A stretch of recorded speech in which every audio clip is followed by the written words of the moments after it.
The sharp scream of little Ryan sliced through the chilled air of the luxurious Park Avenue penthouse in New York City. The boy, who was merely 1 year and 6 months old, was red in the face from crying so intensely, his tiny fists swinging wildly as if battling the entire universe. Victor Norton, a man of 52 years, stood frozen near the door, his $50,000 tailored suit completely ruined by the pear puree his son had just spat out. The most feared billionaire in Manhattan looked like an utterly defeated man, his hands trembling slightly as he watched the heir who fiercely rejected everyone and everything around him. "Mr. Norton! I simply cannot take this anymore!" shouted Alice, the highly recommended nanny hired exactly 1 week ago. She was the 8th professional to quit in just 2 months, throwing her arms up in total frustration. "This child is not normal in any way. He bites me, scratches my arms, and spits his food right in my face, so I resign immediately." The 40-year-old woman, who boasted a prestigious degree in early childhood education and 15 years of elite experience, threw her pristine apron onto the polished hardwood floor and stormed out. The sharp clicking of her high heels echoed down the massive hallway until it vanished into the private elevator, leaving Victor staring hopelessly at his weeping son.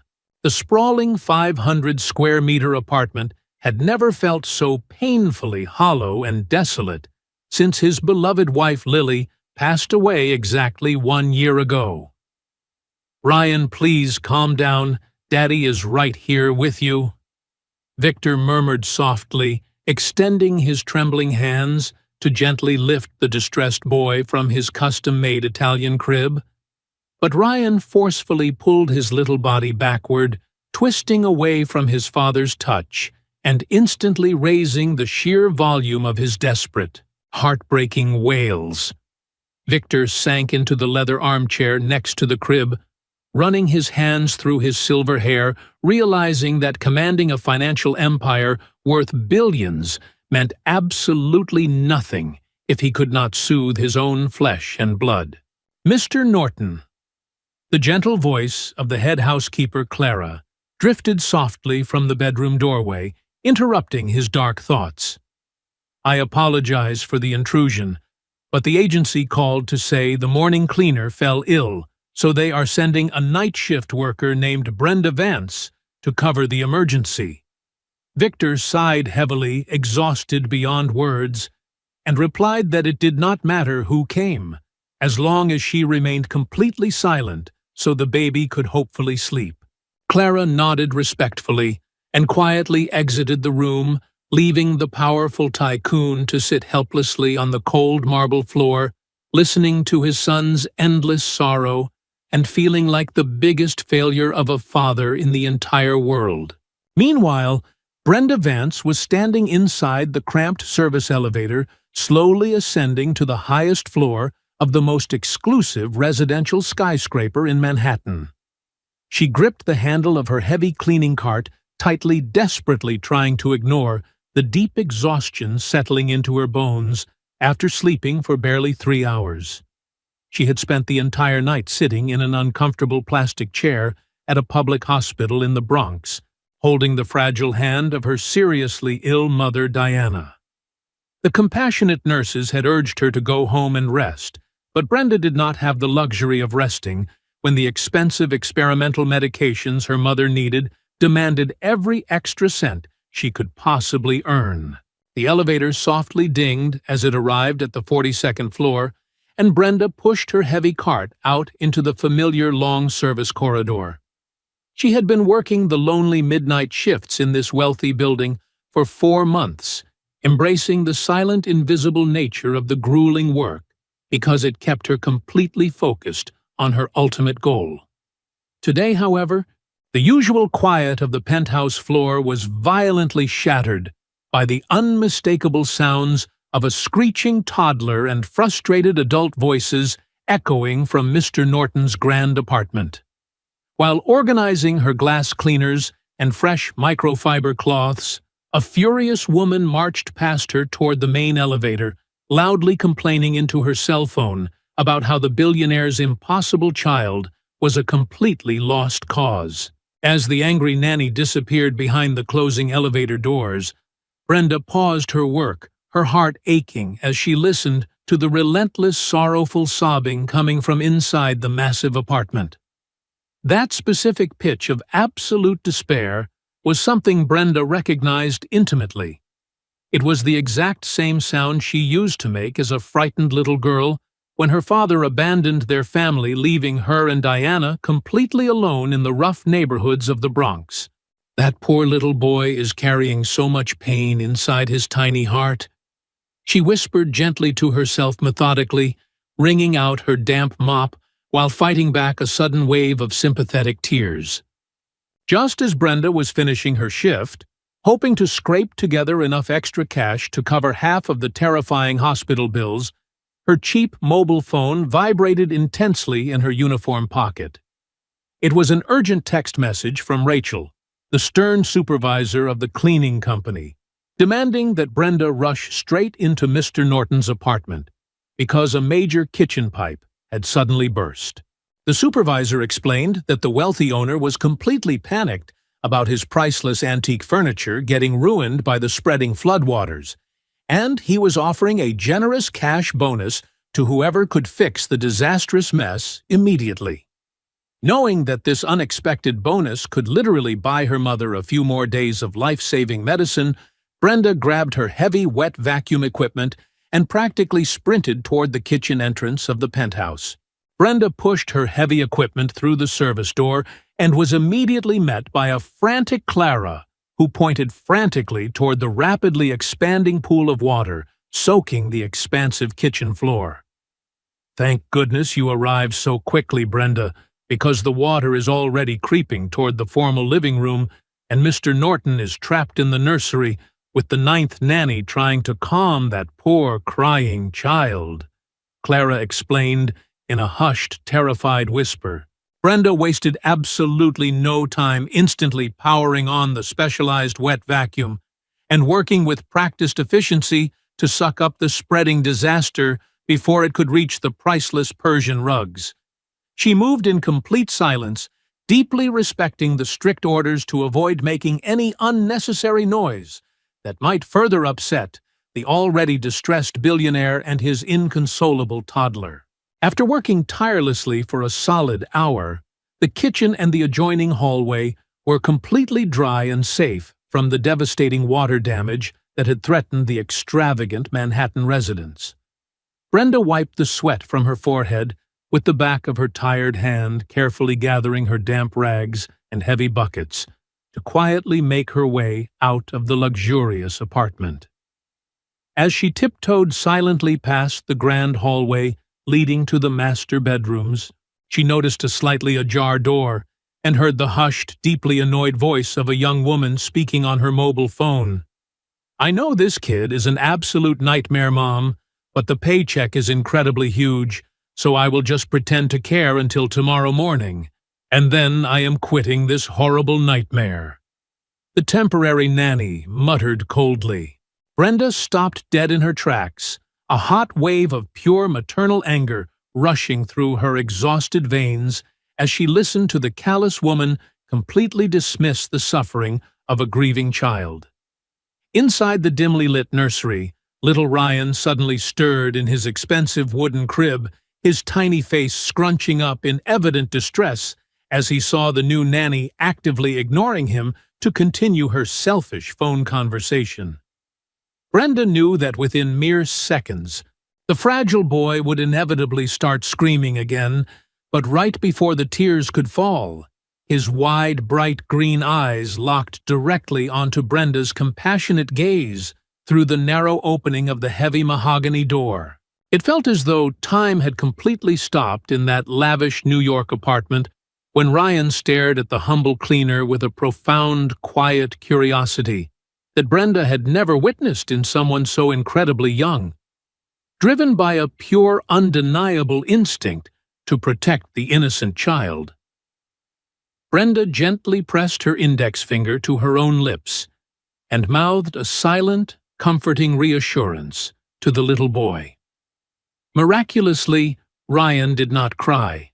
Instead, he slowly pulled his tiny body upward, using the ornate wooden bars of his crib, never breaking his intense eye contact with the strange woman standing secretly in the hallway. Completely oblivious to the silent interaction happening right behind her back, the uncaring Nanny continued complaining bitterly about the neurotic billionaire father and his supposedly broken, uncontrollable son. Unable to stop herself, Brenda took a brave, silent step inside the luxurious nursery, whispering a soft, tender greeting to the little boy who seemed to be silently begging for a genuine connection. Ryan babbled a sweet, incomprehensible string of baby words and courageously stretched both of his tiny, trembling arms directly toward the exhausted woman in the damp blue cleaning uniform. Throwing caution and professional boundaries completely to the wind, Brenda gently reached over the crib's railing and scooped the remarkably light boy into her warm, protective embrace. "Hello there, you sweet little angel. I bet you are just desperately craving some real affection, aren't you?" she murmured softly, against his soft hair, swaying him in a rhythmic, deeply soothing motion. Ryan instantly buried his small face into the crook of Brenda's neck, his tiny fists gripping her cheap cotton shirt, as if she were the safest harbor he had ever known in his short, tragic life. The sudden silence in the room finally alerted the distracted Nanny, who spun around and dropped her jaw in absolute horror upon seeing a random cleaning lady intimately holding the billionaire's precious heir. "What on earth do you think you are doing? You need to hand him back to me this instant before I call security," the furious woman hissed, lunging forward to violently snatch the resting toddler away. But the moment Ryan saw the angry Nanny approaching, he let out a terrified whimper and clung even tighter to Brenda, burying his face deeper into her shoulder to completely hide from the terrible woman. Just as the chaotic confrontation was about to escalate into a shouting match, the heavy bedroom door swung open to reveal a thoroughly exhausted Victor Norton, whose tired eyes widened in pure shock at the unbelievable scene unfolding before him. "What exactly is going on in my son's room?" Victor demanded, with a stern, authoritative voice, causing the panicked Nanny to instantly freeze in her tracks, while Brenda nervously tried to find the right words to explain her unauthorized presence. Before anyone could utter a single excuse, little Ryan lifted his head from Brenda's shoulder, looked directly at his father, and bestowed a gentle, loving kiss onto Brenda's cheek, leaving the powerful Manhattan tycoon completely speechless.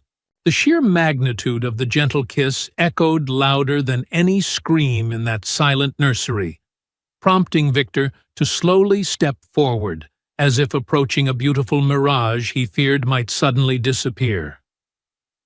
"He kissed you," the billionaire whispered in absolute disbelief, his eyes darting between his perfectly calm son and the nervous cleaner who was gently rocking the boy with natural maternal grace. Before Brenda could even attempt to formulate a proper apology for overstepping her professional duties, Victor turned his icy gaze toward the stunned Nanny and firmly ordered her to pack her bags and leave his property immediately, effectively ending her employment on the spot. Once the fired Nanny had hastily scurried out of the grand apartment, Victor gently pulled up a velvet chair and sat directly across from Brenda, his posture devoid of his usual corporate intimidation. "My son has violently rejected absolutely everyone since my wife passed away, including myself. So please tell me how a stranger managed to bring him such incredible peace in a matter of minutes." Victor pleaded, his voice breaking with genuine heartbreaking vulnerability. Brenda looked down at the sleeping angel in her arms and softly explained that she understood Ryan's deep sorrow because she had experienced that exact same lonely, terrifying grief when her own father abandoned her family in the Bronx so many years ago. These highly educated professionals only see a broken child and a massive paycheck, but Ryan does not need an elite pedagogy degree. He desperately needs someone who will look at him and offer genuine, unconditional love, Brenda stated with profound conviction. Victor listened intently to every single word, realizing that this humble, exhausted woman possessed more emotional intelligence and authentic compassion than all the prestigious experts he had frantically hired over the past agonizing months. Without a moment of hesitation, Victor leaned forward and offered Brenda the position of Ryan's permanent caregiver, promising to pay her triple her current salary and fully cover every single medical expense for her ailing mother's experimental treatments. Overwhelmed by the life-changing generosity that would literally save her mother's life, Brenda tearfully accepted the unbelievable offer, vowing to protect and cherish little Ryan, as if he were her very own flesh and blood. 3 incredibly joyful weeks swiftly passed, transforming the once mournful, silent penthouse into a vibrant home filled with bright laughter, playful chasing games, and the sweet sound of Ryan happily calling out for his beloved Bree. Victor found himself rushing home from his corporate headquarters much earlier every evening, his heart soaring every time he walked through the door to find his previously broken son giggling uncontrollably in Brenda's loving, protective arms. The beautiful tranquility of their newly formed routine was abruptly shattered one rainy Tuesday afternoon when the private elevator doors burst open to reveal Leonard Barnes, the impeccably dressed, relentlessly ambitious brother of Victor's late wife, Lily. Leonard was a completely ruthless 40-year-old corporate lawyer who served as the primary trustee of Ryan's massive inheritance fund, and his face was twisted into a mask of pure, unadulterated fury as he marched straight into Victor's opulent home office. "Victor, we need to have a very serious conversation immediately about the completely unacceptable rumors I am hearing regarding the absolute peasant you have recklessly allowed to raise my beloved sister's only child," Leonard spat out bitterly. Victor firmly stood his ground behind his massive oak desk, his jaw clenching tightly as he aggressively defended Brenda's impeccable character and the miraculous, undeniable joy she had single-handedly brought back into his son's shattered life. "She is not merely a peasant, Leonard. She is the only human being on this earth who managed to pull Ryan out of his severe depression, and her previous job as a cleaner is entirely irrelevant to her magnificent heart." Victor fired back fiercely. Leonard scoffed loudly, pacing the expensive carpet, while arguing that the sole heir to the monumental Norton financial empire required elite cultural refinement, prestigious tutoring, and a sophisticated guardian, not a hopelessly uneducated woman from the impoverished streets of the Bronx. Right in the middle of their heated, escalating argument, Brenda completely unknowingly walked into the grand office carrying a very happy Ryan who was holding a brightly colored plastic toy and babbling joyfully about his day. The moment the little boy spotted his severe, judgmental uncle standing aggressively in the room, Ryan's bright smile instantly vanished, and he tightly wrapped his small arms around Brenda's neck, burying his face into her shoulder for ultimate safety. Leonard watched this undeniable display of absolute preference with narrowed, calculating eyes, his pride deeply wounded by the undeniable fact that his own nephew overwhelmingly preferred the comforting embrace of a lowly maid over his own prestigious blood relative. "You are actively allowing this manipulative lower-class woman to completely erase the sacred memory of my sister, and I will absolutely not stand by and watch you destroy this family's legacy," Leonard threatened menacingly as he aggressively snatched his expensive leather briefcase. He stormed out of the luxurious penthouse without another word, leaving a heavy, toxic cloud of anxiety hanging over the room, while Victor deeply feared that his powerful, ruthless brother-in-law would inevitably weaponize his vast legal resources to tear their fragile, newly found happiness completely apart. 2 tense weeks after Leonard's ominous departure, Victor was peacefully sipping his morning coffee when his mobile phone erupted into a frantic symphony of endless notifications and an urgent, panicked incoming call from his executive assistant, Sarah. "Mr. Norton, you absolutely must look at the internet right this second, because there is a massive, coordinated media scandal blowing up across every major gossip outlet and financial news platform." Sarah yelled through the speaker, her voice trembling with genuine professional terror. Victor's stomach dropped into a bottomless abyss as he quickly opened his silver laptop, his eyes widening in pure horror at the devastatingly cruel headlines violently plastered across the glowing digital screen. The malicious articles featured highly invasive, secretly captured paparazzi photographs of Victor, Brenda, and little Ryan enjoying a beautifully innocent afternoon picnic together on the lush green lawns of Central Park just the previous weekend. The vicious headlines screamed outrageous lies. "Billionaire widower brainwashed by manipulative Bronx cleaning lady," and "Norton heir placed in extreme danger by reckless, unqualified gold digger," painting their wholesome family outing as a deeply sinister, calculated trap. Anonymous sources, who Victor immediately suspected were heavily bribed by Leonard, viciously claimed that Brenda was deliberately neglecting the child's basic educational needs and using dark, seductive tactics to completely control the grieving, vulnerable tycoon. Before Victor could even attempt to process the absolute cruelty of the fabricated scandal, his phone aggressively rang again, this time displaying the incredibly stern name of Robert Adams, the fiercely conservative president of the company's powerful board of directors. "Victor, our prestigious investors are threatening to completely pull their massive capital out of our upcoming ventures because your messy personal life is making you look wildly unstable and dangerously compromised," Robert barked forcefully through the secure corporate line. The furious board president demanded that Victor immediately terminate the controversial Nanny to salvage the company's plummeting public image, completely ignoring Victor's desperate pleas that Brenda was the sole reason his beloved son was finally surviving. The nightmare relentlessly compounded when Victor's brilliant personal lawyer Matthew called just moments later with news that sent a paralyzing shock of pure terror straight into Victor's frantically racing heart.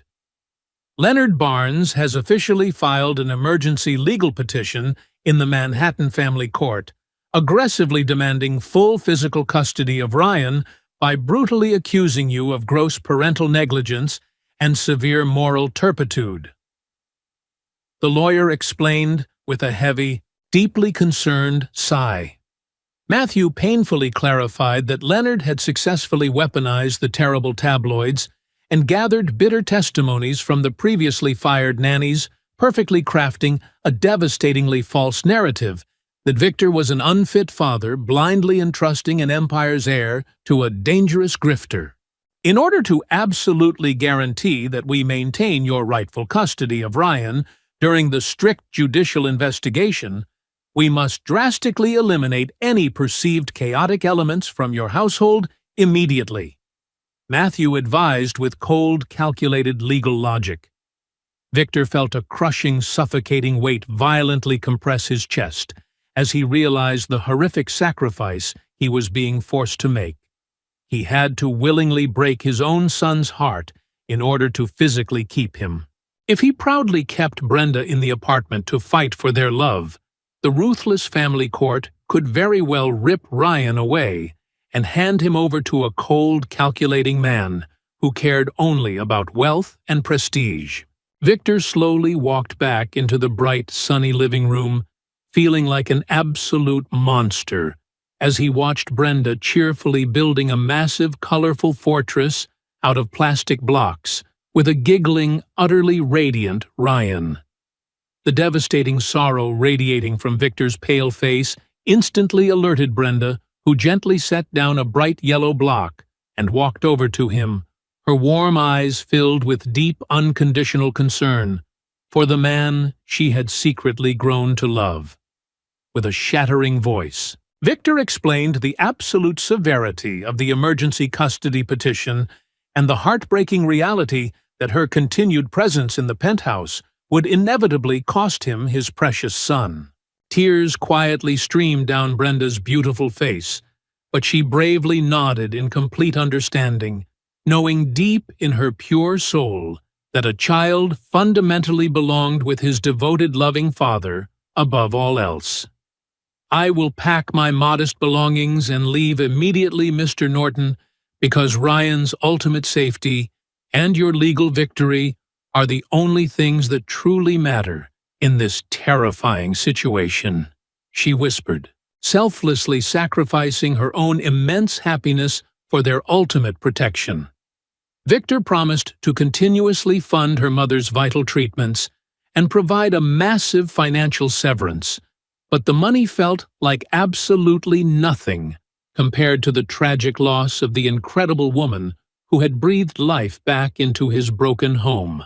When the time finally came to brutally say goodbye, Victor and Brenda fabricated a gentle, agonizingly painful lie for the confused little boy, explaining that his beloved Bree desperately needed to travel far away to care for her ailing grandmother. Ryan whimpered softly, his tiny hands gripping Brenda's shirt, exactly as he had done on their very first magical night together, while Victor stood helplessly in the background, tears silently falling down his own face. As the heavy penthouse doors finally clicked shut behind Brenda, the massive Manhattan apartment instantly plunged back into a freezing, echoing silence, leaving a shattered father and a crying baby, alone in their vast, empty fortress of immense wealth. 3 incredibly agonizing days crawled by since Brenda's heartbreaking departure, and the luxurious Park Avenue penthouse had violently reverted into a deeply sorrowful, overwhelmingly silent tomb that continuously echoed with endless tragedy. Little Ryan practically refused to eat his beautifully prepared meals, spending hours desperately wandering the massive hallways while constantly crying out for his beloved Bree with a deeply shattered, hopelessly confused voice. Victor had frantically hired yet another highly recommended, thoroughly elite nanny to appease the demanding court investigators, but Ryan completely rejected the stranger, violently throwing his favorite toys and retreating into a dark shell of profound, unshakable grief. Meanwhile, deep inside the sterile walls of a bustling public hospital in the Bronx, Brenda spent every waking moment holding the frail hand of her severely ill mother, Diana, whose condition had dramatically worsened. "My sweet, precious daughter, you look so incredibly sad and exhausted. Please tell me what truly happened with that lovely little boy you cared for," Diana weakly pleaded, noticing the profound lack of joy in Brenda's usually bright, hopeful eyes. Brenda courageously forced a gentle, reassuring smile, bravely lying to her mother that everything was perfectly fine, secretly bearing the crushing weight of her completely shattered heart, entirely alone to protect her mother's fragile health. The terrifying morning of the emergency custody hearing finally arrived, bringing a suffocating cloud of intense anxiety as Victor and his lawyer walked into the imposing, heavily wood-paneled courtroom in downtown Manhattan. Leonard Barnes sat confidently at the opposing grand table, flanked by 3 incredibly expensive corporate litigators and a massive mountain of perfectly organized, highly deceptive documents designed to completely destroy Victor's parental reputation. "Your Honor, I am standing here today simply to rescue my beloved sister's innocent child from a dangerously unstable father who recklessly allowed a completely uneducated peasant to recklessly endanger a monumental legacy. Leonard began with aggressive theatrical arrogance. Leonard ruthlessly paraded his deeply twisted narrative, confidently presenting the vicious tabloid magazines and officially submitting sworn affidavits from the previously fired nannies, who bitterly lied about Brenda manipulating the child's fragile emotions. Victor's hands shook with violent, uncontrollable rage as he listened to his greedy brother-in-law brutally assassinate the pure, beautiful character of the incredible woman who had miraculously saved his dying family. But just as Leonard smugly rested his seemingly flawless case, Victor's brilliant attorney Matthew calmly stood up and confidently requested the immediate permission to call a highly unexpected, incredibly vital surprise witness to the main stand. The heavy mahogany doors of the courtroom dramatically swung open, and Helen Smith, the highly respected head nurse from the public hospital where Brenda's mother was being heavily treated, walked purposefully toward the central witness box. "Nurse Smith, can you please explicitly detail for this honorable court the incredibly disturbing encounter you experienced with Mr. Barnes precisely 2 weeks ago?" Matthew asked in a booming, highly commanding voice that echoed perfectly across the completely silent courtroom. The experienced nurse looked directly at the stern judge and loudly testified that Leonard had aggressively attempted to bribe her with a massive sum of hidden cash to falsely swear that Brenda had violently abandoned her dying mother. A collective massive gasp of pure shock violently rippled through the crowded gallery as the undeniable reality of Leonard's deeply criminal, incredibly malicious conspiracy was fully exposed to the righteous fury of the presiding magistrate. "She is the most incredibly devoted, fiercely loving daughter I have ever witnessed in my 30 years of medical service, and she spoke of little Ryan with the exact same pure, unconditional love." Nurse Smith proudly concluded, with absolute, undeniable conviction. The enraged judge aggressively slammed his heavy wooden gavel, immediately throwing out the completely fraudulent custody petition and loudly ordering a severe immediate criminal investigation into Leonard's highly illegal, deeply disgusting bribery attempts. The immense crushing weight of 1,000 dark nightmares instantly lifted from Victor's tired shoulders. But his rapidly beating heart immediately realized there was still one incredibly vital, massively important mission left to completely resolve. He practically sprinted out of the imposing courthouse doors, completely ignoring his cheering legal team, and frantically dialed his loyal assistant, Sarah, loudly demanding she track down the exact hospital room where Brenda's mother was currently residing. Upon receiving the precise details, Victor recklessly threw himself into his waiting black car, shouting at his driver to speed fiercely through the chaotic New York traffic, as if his very life depended entirely on reaching the Bronx. Every single second trapped inside the speeding luxury vehicle felt like an absolute agonizing eternity as Victor desperately rehearsed the massive, profound apologies he owed to the beautiful woman he had cowardly pushed away. He continuously pictured his terribly sad, deeply confused little boy back at the lonely apartment, realizing with absolute clarity that protecting his immense wealth and public image meant absolutely nothing if his family was totally broken. When the car finally screeched to a violent halt outside the busy hospital entrance, Victor sprinted through the sliding glass doors, his incredibly determined soul completely ready to violently fight for the beautiful future he so desperately craved. Victor sprinted wildly through the brightly lit, chaotic hospital corridors, his frantic eyes frantically scanning the identical wooden doors until he finally spotted the right room located at the very end of the busy hall. Peering carefully through the small rectangular window, he saw Brenda gently brushing her mother's gray hair, her beautiful face etched with a profound, quiet sorrow that made Victor's heart physically ache with overwhelming guilt. He took a massive, trembling breath, slowly turned the silver handle and softly stepped into the quiet room, causing Brenda to gasp loudly and drop the plastic brush upon seeing the powerful billionaire standing entirely out of breath. The brutal court battle is completely over. The corrupt judge dismissed the fraudulent case, and Leonard is actively being investigated for his terrible crimes. Victor blurted out quickly, desperate, to immediately ease any terrible fears she might still harbor.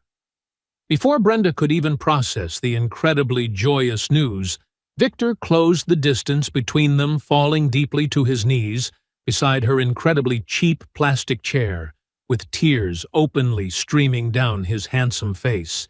"I was an incredibly weak, terrified coward to ever let you leave our home, and I am begging you to please forgive my terrible mistakes, because I am hopelessly, completely, deeply in love with you," Victor confessed passionately. Brenda sat completely frozen, in pure, unadulterated shock, her heart aggressively pounding against her ribs as she listened to the incredibly powerful man openly pour out his entirely raw, deeply vulnerable soul right in front of her.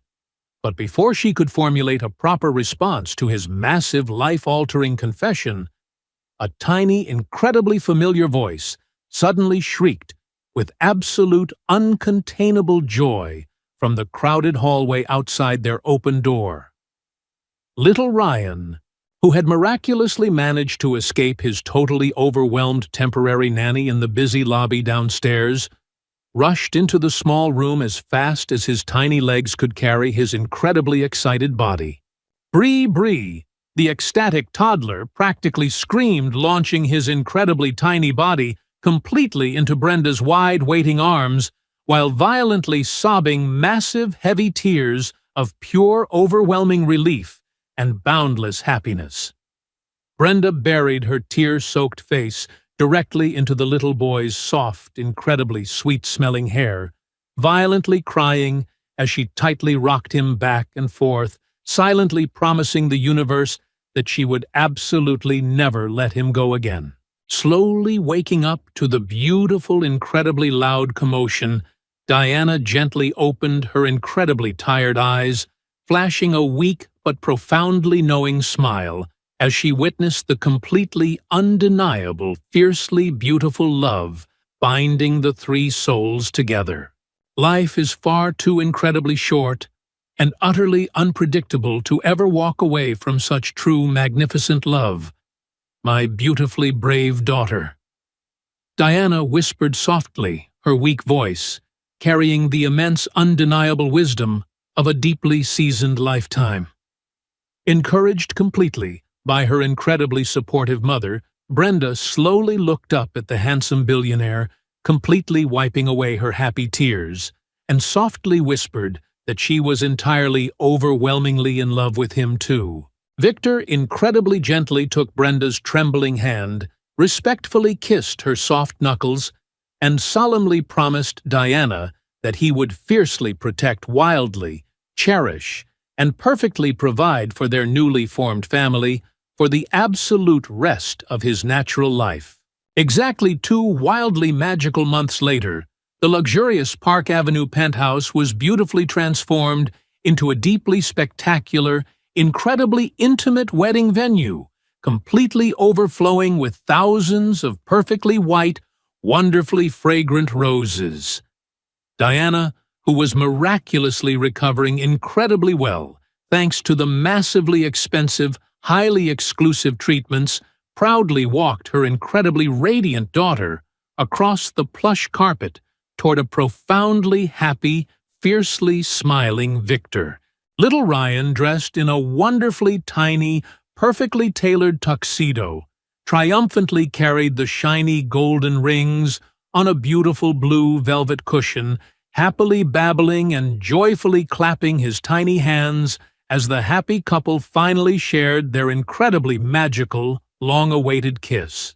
Later that beautiful night, as the glittering, wonderfully bright city lights of Manhattan sparkled perfectly Outside the massive glass windows, Victor and Brenda quietly tucked an incredibly exhausted, deeply happy Ryan into his cozy wooden crib. "Are you absolutely positively sure that you are never, ever going to leave me again?"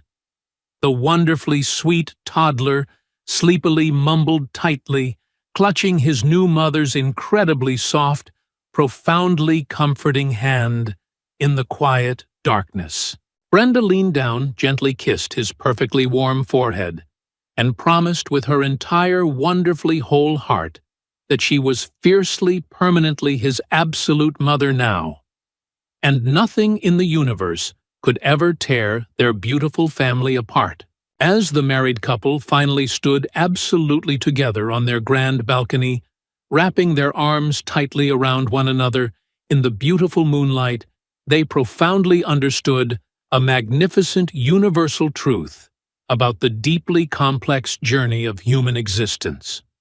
True wealth is completely invisible to the greedy eyes of banking institutions, as it resides entirely within the quiet warmth of a deeply faithful family, the undeniable loyalty of a fiercely dedicated partner, and the pure, beautiful laughter of a deeply loved child.